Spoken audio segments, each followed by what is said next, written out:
Hi guys, Jeff here from TAP. Just got a curly problem here with a bit of a fuel transfer issue on this Prado.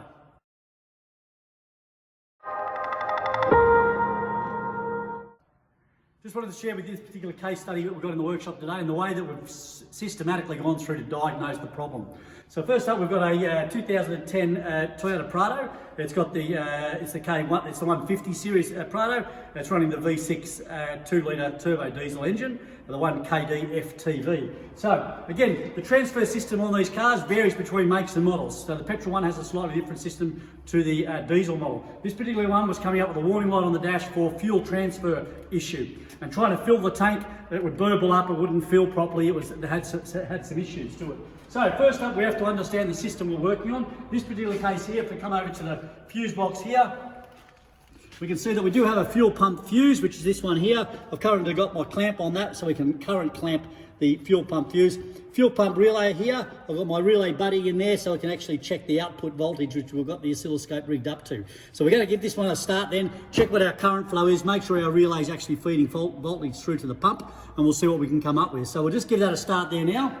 If we come over to the Autel oscilloscope we've got rigged up, straight over, if you come in here closely, we can see that our voltage on channel 1 is up. We're up to 12, 13 volts there on that output of the relay. So that is the supply going to the actual fuel pump, and we've got no current flow. So it's as dead as a dodo. We can tell straight away that we don't have any current flow there. So again, that's straight away told us that we've got our relays working. We're getting switching once we start the car up, but no current flow to the tank. Now that doesn't mean we can condemn the fuel pump straight away. We've got to make sure that we go and check that the power supply is actually getting to the pump. So if we follow us through here, we've got to the pump area. Switch it on. The pump area is back here, and we can see that the plug's there. If you come right in there, we can see that the plug's there. We've got some wiring coming through for the fuel pump. Strangely enough, the actual fuel pump module which is in there can't come through the hole. So at the end of the day, we have to drop the tank if we want to take that module out. But again, understanding the system, if we come through the diagram here, it shows us how this particular system works, and it is a bit different. We've got a main tank in the vehicle, and we've got a pickup for that main tank and fuel supply to the engine. So the pump doesn't actually pump the fuel for the motor. We've got a high pressure pump on the common rail diesel, so that's going to actually suck the fuel out of the tank and run the car. Hence, when this fuel pump fails, the car still runs, which is what we've got in this particular case here. So we've got a 12 volt pump in the main tank. It pumps it through an external filter, which a lot of guys forget about, which is up near the main tank under the floor, and then comes back through what they call a jet pump, and it's a venturi basically. So as the fuel is coming back through here, it will then siphon or venturi effect suck the fuel out of the sub tank into the main tank and keeping the tanks level. So that's how the system works. Now where it differs, that's only for the diesels. Where it differs for the petrol is the main pump actually is the fuel pump. So it'll be in here pumping the fuel up. But because it has a really good fuel return, it uses the fuel return through this jet pump to venturi the fuel out of the sub tank. So again, it's important to understand the way we operate. This pump failing, which looks like we've got in this particular vehicle, which we've confirmed that we have power at the pump at the back. So we know that we've got a failed pump in the tank.